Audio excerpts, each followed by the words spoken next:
It's not. Kia ora tātou nō mai haere and welcome to our council meeting for the 16th of August 2023.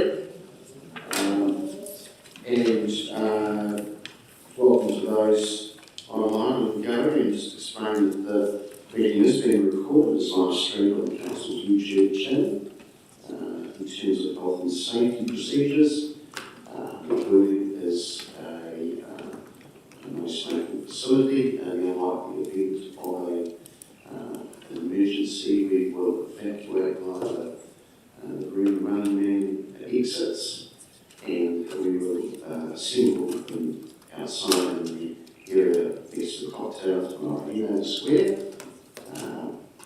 Again, there might be a event with a defibrillator being required as the front of the house on the ground floor, and any incidences, please report them to our committee administration team.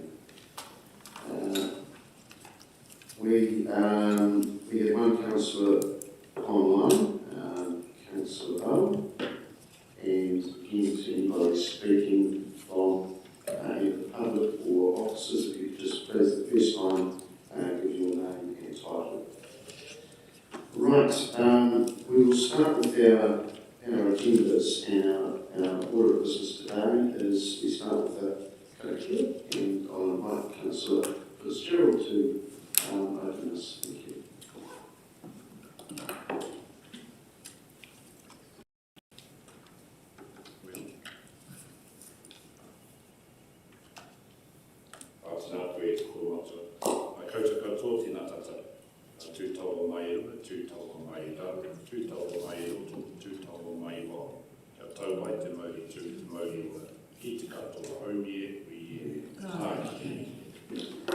Thank you, Councillor. Now, apologies today. We have an apology from Councillor Paul Dennison, and we will hear Councillor Owen. Okay, coming in late. So I'm going to move those, second by the Deputy Mayor. There being no commentary, we will look to vote, please.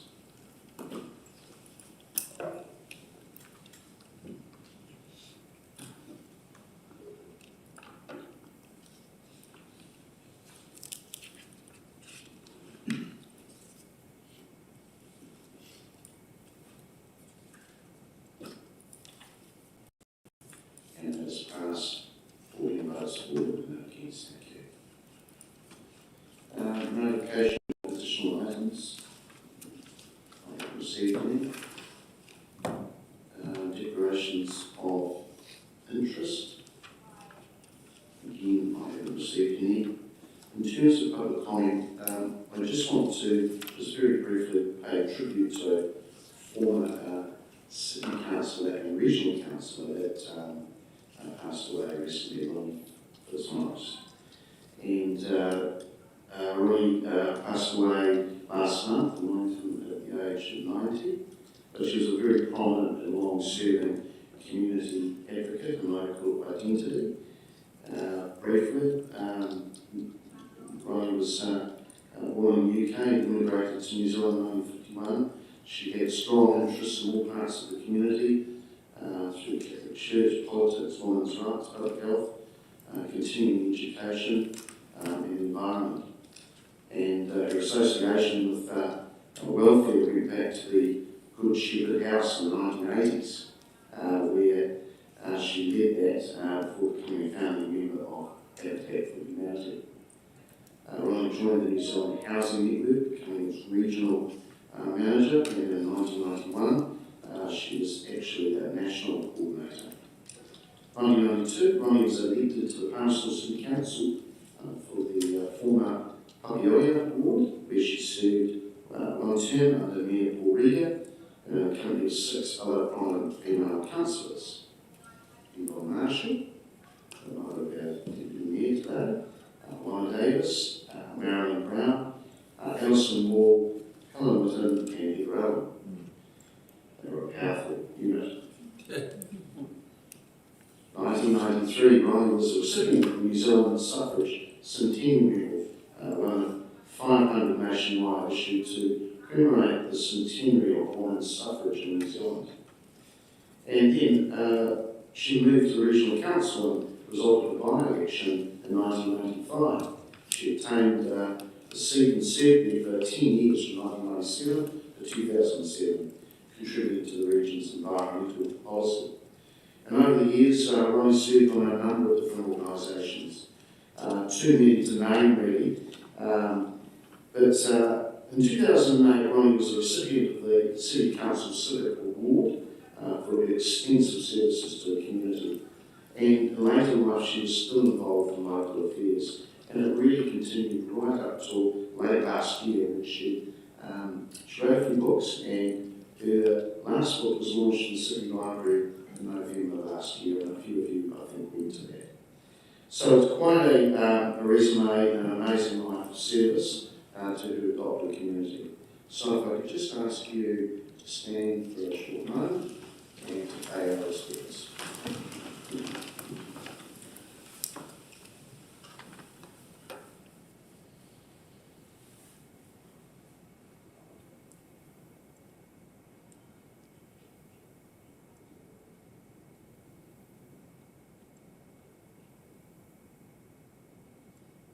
Thank you.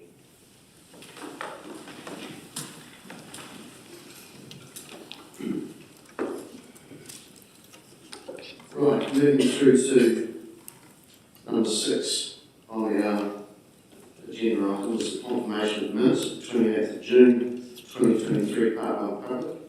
And it's on page 7, councillors, of your papers. And that's the recommendations to council minutes of the ordinary meeting the 20th of June 2023, part 1 public, be confirmed as a true and correct record. I'll have to move those second by the Deputy Mayor. Are there any matters arising? If there are none, we will vote, please.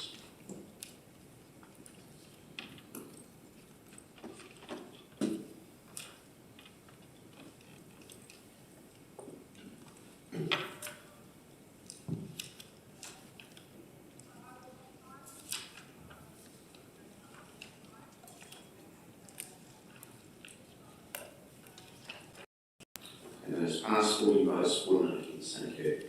All right, moving through number 7, around our reports. And we have the transport choices, transport consultation process, and the delegations manual. And I could just ask, I'm not sure who's presenting, but Hamish Vandenberg, and I think we have Olivia and Desiree, if there's any extra questions. Hamish.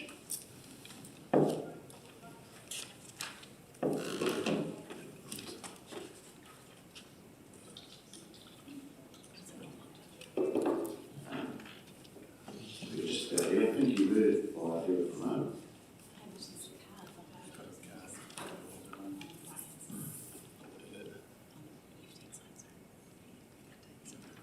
Digital security. Yeah, right. Okay. Good afternoon, Mr. Mayor and councillors. Thank you for your patience. This paper has been brought to you because of an anomaly we found with bus stops. What it comes down to basically is that we were putting a shelter on top of a bus stop. We need to have gone through a process that allows people to have an objection and have it heard and determined. So this paper provides a couple of different options for that, with one suggestion of having a commissioner appointed to make the decisions. So here to take the report is read, and like Mr. Mayor said, we've got Desiree and Olivia to answer some specific questions. I'll pass it back to you. Can I just perhaps ask one question, Hamish? These bus shelters, do we normally get objections to bus shelters? Generally, we don't do so many at once. And where we have the one-off ones, we work very closely with the members of the public, so that this process hasn't been required to this extent. Okay, thank you.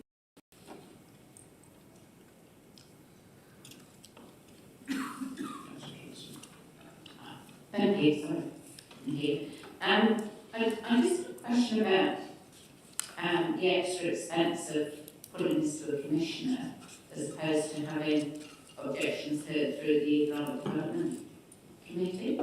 So in option 3, you've said the that the Economic Growth Committee, her objection that it doesn't require any additional costs. And the only sort of limit seems to be the extra time involved. We've got a number of elected members that have got making good decision certification, so I feel that the understanding of what was happening would be reasonable. I'm just wondering why is that not the recommended course of action rather than the Commissioner, which is what it's done so? I think it comes down to time. So the issue we had with going through the recommendations, if we make changes to the plans and move bus stops, then wherever we move to, those people also have the opportunity to go through this process as well. So we then go through another round through the Economic Growth Committee, which could easily add a month or two to that process. We re-litigate the next iteration of that plan, I guess. So it's probably less about the costing to it rather than more about the timing. But wouldn't the same issue crop up with the Commissioner? You would have to repeat it there as the Commissioner's doing. Yes, correct. I think our idea was that we find a Commissioner that had the availability to go through that process regularly and quickly. And maybe that is the case with the Economic Growth Committee as well. Okay, thank you. Councillor Thank you, Mr. Mayor. Thanks, Hamish. Just wanted to understand the extent of notification around this. Example in the line would be, we're removing significant trees or something, and not be others in additional to the immediately adjoining property that might have an interest. So how are we managing those situations? I might ask Will to talk to that, but if that's okay to agree with.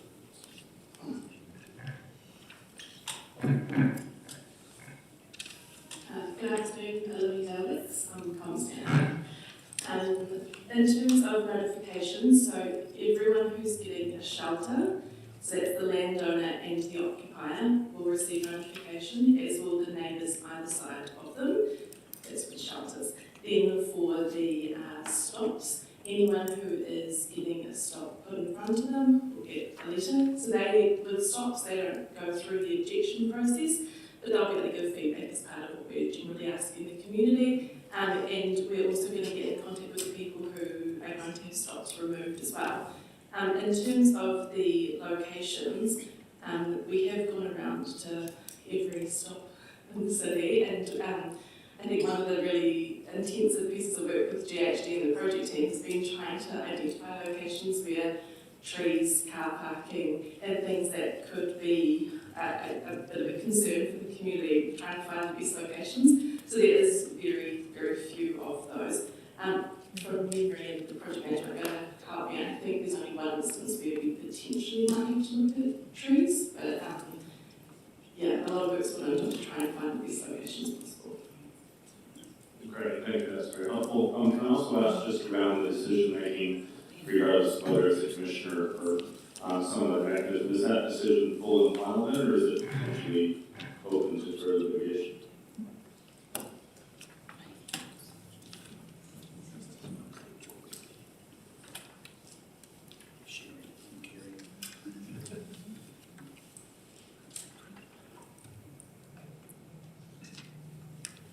So under the old section in the LGA, so it's from the 1974 Act, which is largely being repealed, what we have to do is provide notification of the decision to put a bus shelter outside somebody's property and allow them a 14-day period to object, and we hold a hearing day if we get more than one objection. What we're talking about doing is providing another delegation so that we can assign a commissioner to make that decision, to hear and determine those objections, so make a decision and then note that by council. Thanks, I understand that. I'm trying to understand that once that decision is made, does it close off all risks or appeal for any participant in the process? Great, thank you. Mr. Mayor. I've got one more question.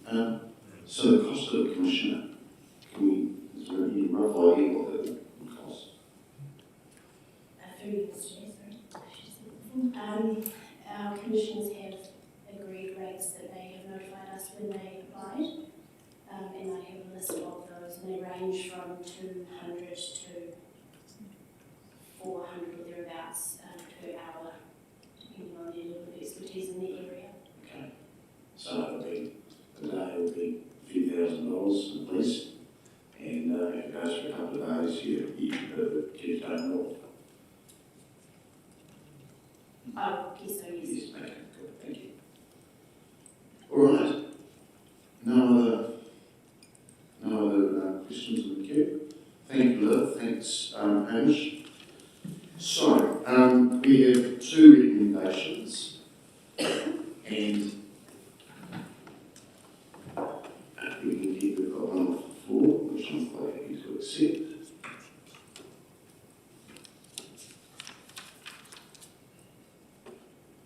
And this is around the economic growth committee. Hear objections to the installation of bus shelters and recommended to council option 3, and that's made by Councillor Harper, seconded by Councillor Johnson, and I'll really have to put you. So I'll go to you, Councillor. Thanks, Mr Mayor. It actually was brought up by Councillor Johnson, but at this stage it looks like there are 5 commissioners sitting on the Economic Growth Committee already. So it would take us, on that committee already, we could actually listen to the submissions as they come in rather than the extra cost of over $1,000 or so. So I just think that it makes sense to come to this committee. If you look at what happens with the Strategic and Finance Committee, they've had humans come to that committee as well. We are commissioners as councillors, and I think we should be asked to do our job as well as the councillors while we are doing it. So I think it's only right that should come to this committee. Okay, Councillor Johnson. Thank you. Thanks, Mr Mayor. It just seems to me that it's an unnecessary complication and expense to employ a commissioner to determine any objections that we might have. We've already got a committee that has a number of elected members who are making good decision certification that will be able to hear the objections and wouldn't require additional costs because it would be part of our normal job. So I think that that's a more cost-effective means of doing it, and we could certainly hold extraordinary meetings if required to ensure that the decision is timely. So I just don't see the need to go to the Commissioner and the extra expense.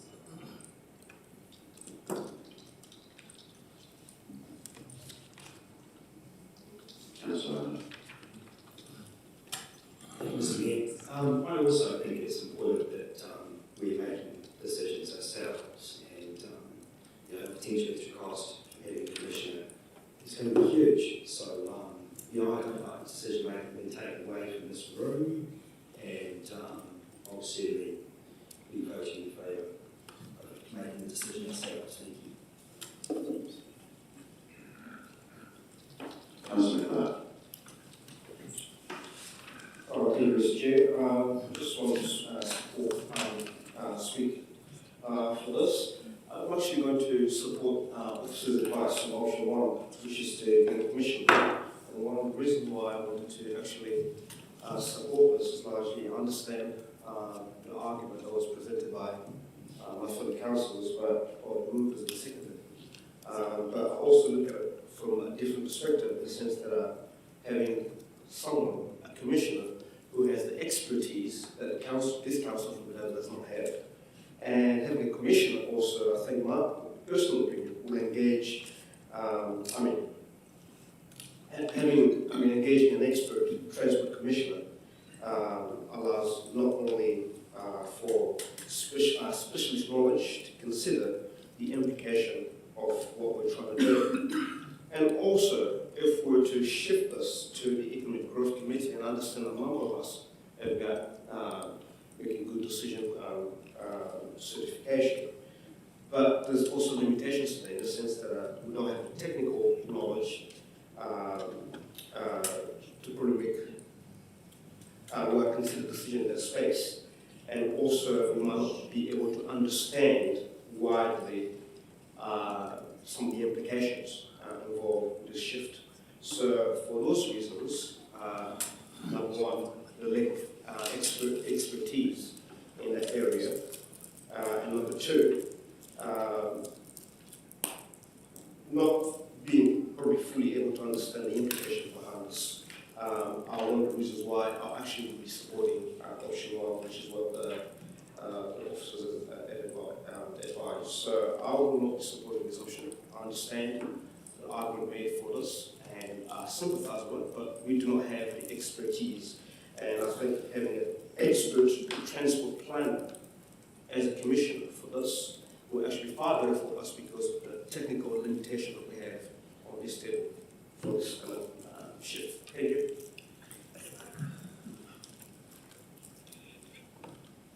I'm going to jump over.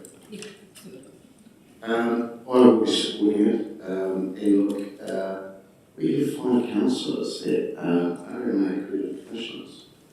They've been through the training for a reason, not so niche, to put it in a excuse the pun, but they actually do want to make some decisions. Transport is an economic development committee's remit. It's part of the terms of reference decision making. And I have to say this is pretty grassroots community decision making. Technicalities and technical advice is bus shelters on futures. So I think they're capable of doing that. And then the recommendations come back to us at the end of the day. It also saves probably 10,000 plus.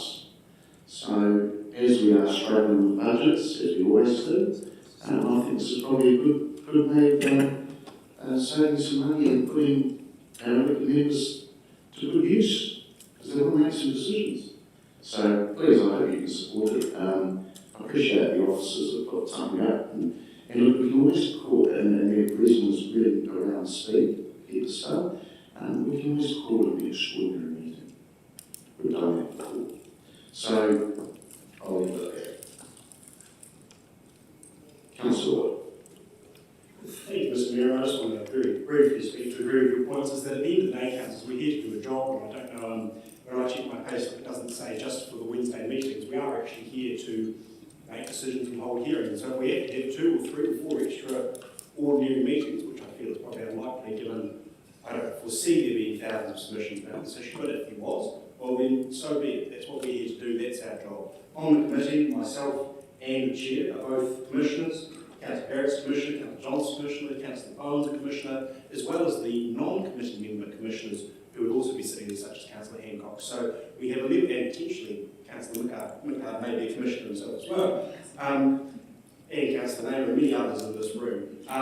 At the end of the day, we make decisions every single time we sit in this chamber on issues that we don't have personal expertise in. Remember when we had the stormwater damage to our roads, we had 4 different engineering options of what we could do to make a decision on that road, and what we did is we brought in expertise from staff who could give us that advice and inform our thinking so that we could make an educated decision. So I don't buy the argument we have to be experts on every single thing we make a decision about, otherwise we have commissioners in here rather than us sitting in this chamber here today. So we are here to make informed decisions, advised by the advice of our officers, and in that vein I see no reason why this cannot be done in that manner. So I'll be supporting it. Councillor. Thank you, Mr. Mayor. I wasn't going to speak, but I think I have to. As a past commissioner, and I will never do it again, but for different reasons, when I have a look at the commissioners that we have that are on that committee that will be there, I think the majority of them are experts in their own fields. But then I look at it, what sort of expertise do we need to have to decide where a bus shelter goes? Do we have to have a university degree in bus shelter erections? I don't think so. I think our commissioners are experts enough to be able to handle this. And of course, there's always a definition of expert, but I better not say that today.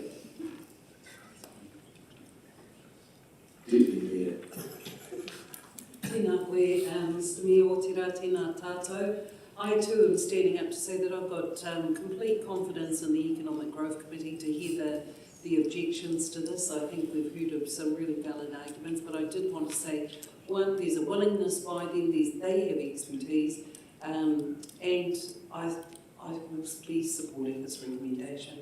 Kia ora. All right. Do you want to? No. Thank you. Okay, we will vote.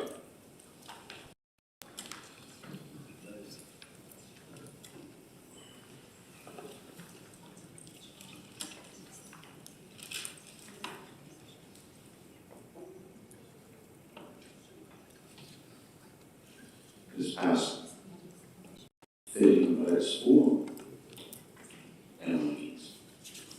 Right, we'll move through to number 8 on our oral paper, and this is around the submission of NCTA's review for State Highway 56 for Longman Village and Longman Palmerston North, and invite Keegan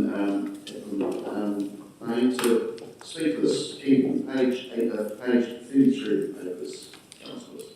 Keegan. Tēnā koutou, Keegan Payne, acting principal planner, representing this report, but also might see support from our Chief Planning Officer, Group Manager for Transport and Development Infrastructure, and Senior Policy Analyst for any questions from your hands don't like work.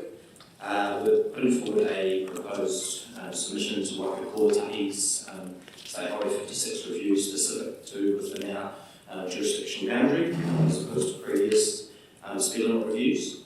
And I believe that this is a out-of-sequence review, meaning generally it hasn't been part of the usual cycle of speed management plans, which the next one's due start next year. So the thrust of it is essentially proposing as you can see on Figure 1, a 50 km/h speed limit reduction from 70 k's as it is presently for Longman Village itself, which based on our previous feedback to the Opiki to Palmerston North speed review is consistent with our request prior. We believe it's consistent as officers with respect to the urban or developed environment that it's within, and opens us up to a lot more opportunities in terms of safety upgrades or placemaking initiatives to further enhance that village in subsequent years. The main area of difference between Waka Kotahi's proposal and where we're recommending our submission goes is with respect to what happens between Longburn to Palmerston North at the moment. It's currently 100 kilometres an hour. They're proposing 80 kilometres an hour. Without beating around the bush, that's not enough for us to unlock any short, medium or long-term growth opportunities in Kakataniata or more pressingly Kiki Whenua. Kiki Whenua is already so about 280 lots, split into 2 stages as we understand. It's already further behind in terms of expected delivery to meet our short-term targets. Our short-term housing needs are at a projected 22% deficit over the next 3 years. Kiki Whenua, if unlocked through transport and water infrastructure, would meet 25% of those needs.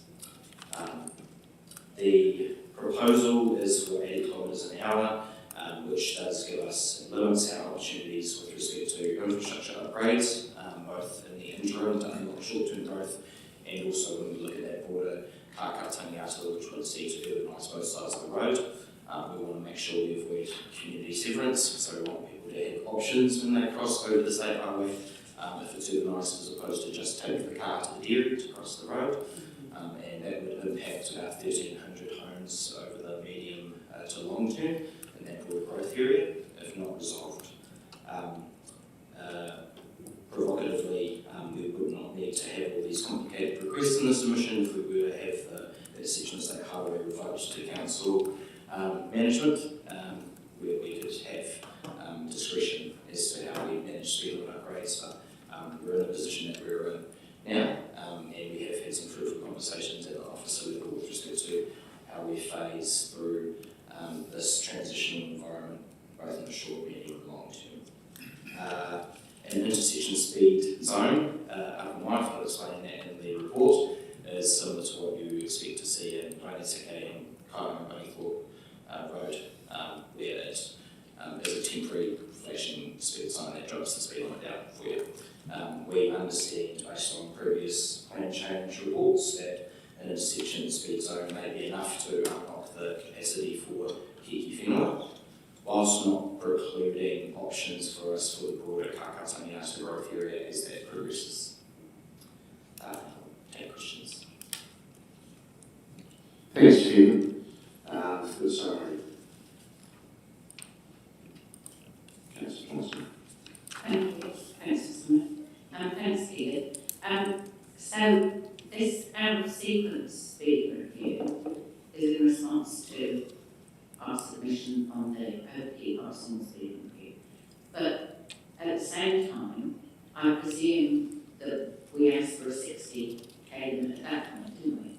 And so, do you have any understanding why they haven't gone straight to 60 and why they're proposing 80? Without prejudice, I'm not trying to speak on behalf, but more quickly, Brian. I think it's the chicken and egg situation facing across the country, which is growth areas need to come online.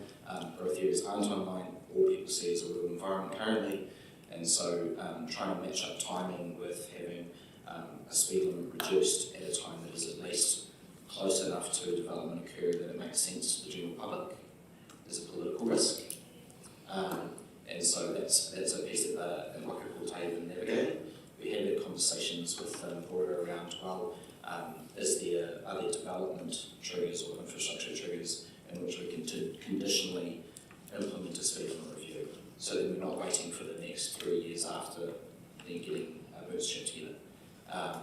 That doesn't look like it's something that has been practically done before, so we're relying on anticipating certain years.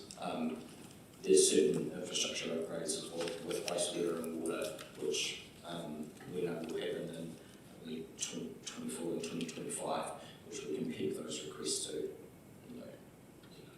Okay, so this review doesn't necessarily lengthen the amount of time you might take to get the speed limit reduced to 60. It's more of an interim step, is that what you said? That's right. So this doesn't buy what we call taking more time. They are always prepared. They're just adding an extra little sweetener in there, I suppose, which does address longer.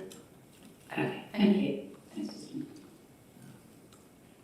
Councillor Thank you, and thanks, Ian. I was just wanting to unpack that a little bit more, particularly around the conditional support for the 80k zone that we've put in the submission. And I mean, I assume you said support oppose or conditionally support, but is there any way we can push more forcefully, I guess, for that 60k in this submission, given that this is really sort of halfway measure that doesn't actually achieve what we're trying to achieve? What's the point of lowering it if we're going to lower it again, or ask them to lower it again? I haven't considered any other options that could be bolder. It is slightly bolder than initially requesting. I mean, unless our Chief Planning Officer sees any further options to strengthen our submission in terms of our conditions, it does say our preference is 60 kilometres out. In lieu of that, we're only going to support it if we can get some written confirmation of XYZ. That's about what our Chief Planning Officer can say. That does open. I mean, we do have a good relationship with Waka Kotahi compared to other regions, thanks to PNID, Postal Integrated Transport Initiative, and the ongoing relationships there. So there are potentially means to have maybe more memorandums of understanding around how we expect those growth areas to happen over time and how the speed environment does cater to that. And so I do believe that requesting written submission, written confirmation of certain things does go some way towards nudging that outcome. Of course, it's only an MOU. And we'll have to wait until there's an actual speed management plan prepared to then deploy that, which is around the corner. So you have some hope that could pave the way for that to occur, rather than saying not good enough, try again? I do believe so, because we have laid out some clear expectations in terms of what this environment looks like in the short, medium, long term. Long term being we control the road so they don't have to worry about it. And so if any of those long and medium term options did become more attractive or more achievable now, at least we've sent the signals. Thank you very much. Ms. Mayor. Keegan, Kiki Whenua is rezoned, isn't it? It's already go. Yes, it's residential. Yeah, and Kaki Tangata has been well signalled with the agency, hasn't it? Since our residential growth strategy in 2010. Yeah. So, in a sense, this kneecaps us if we, I'm heading in the same direction as Councillor Sabellin. So, it does kneecap some of that housing opportunities, growth. Yes, it would, without having the direct numbers on my head, could be around the 22% short-term shortage. If Kaka Tangata was further kneecapped, then medium capacity at about 30% of our needs, and I wouldn't be sure of the numbers in terms of long-term, but it would be a lot when you're considering 7,200 homes in total. Okay, all right. Thank you. Okay, that is the questions done. Still got your microphone on there. Great, thank you. All right, we have, thank you, Keegan. So we have recommendations to Council. The Council approved the submission on State Highway 56, Longburn Village and Longburn Municipal Speed Review, attachment 1. Lodgement back to the agency, NZTA Waikato. I can move that. Second by the Deputy Mayor. Thank you to the officers for that and the authors of their submission. Look, councillors, this is a no-brainer. I mean, I want to acknowledge first that the Transport Agency has given us another look at this. But most TAs are actually, we're actually asking for the speed to be lowered. We just heard through questioning that Kiki Whenua Tomaika Road is rezoned. Tangata, it's the biggest city west, is about to be rezoned. It's been well signalled. This is a classic example of non-alignment.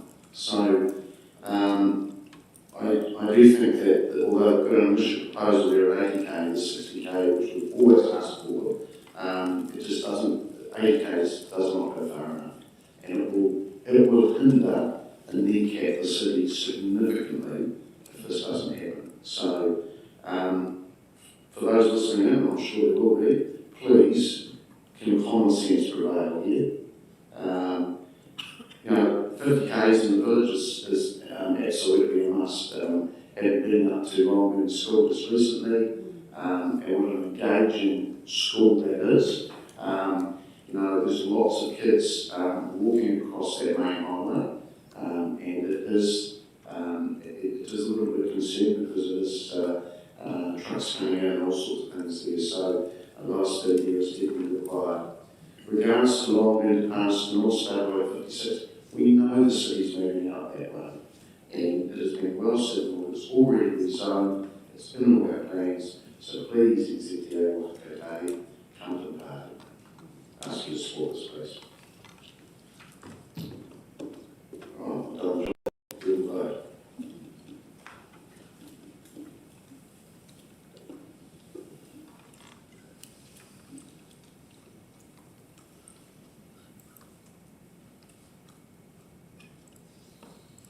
As passed 14 votes for and none against, thank you. Right, Council's work schedule. On page 41.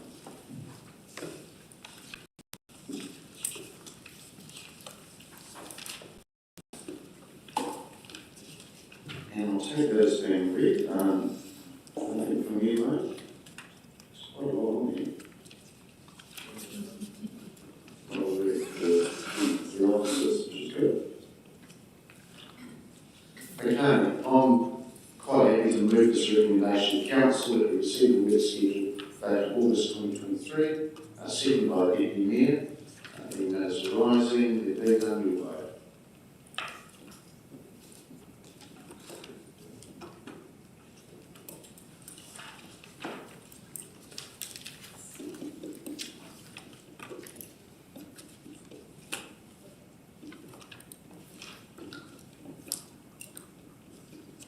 As passed 40 votes for it. Thank you. All right, we'll now move to part 2, and it probably be excluded from the following parts of the proceedings of this meeting in the table. And this is around third-party commercial and privacy reasons on the on item 12, 13 and 14. And I'm quite happy to move that. Seconded by the Deputy Mayor. There's no commentary on that.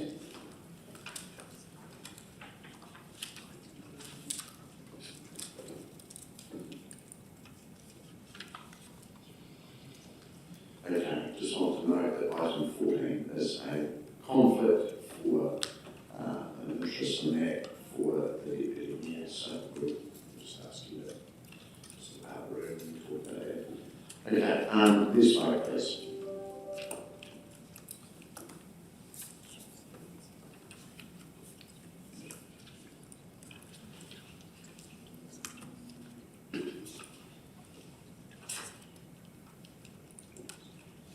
Okay, as passed 40 votes.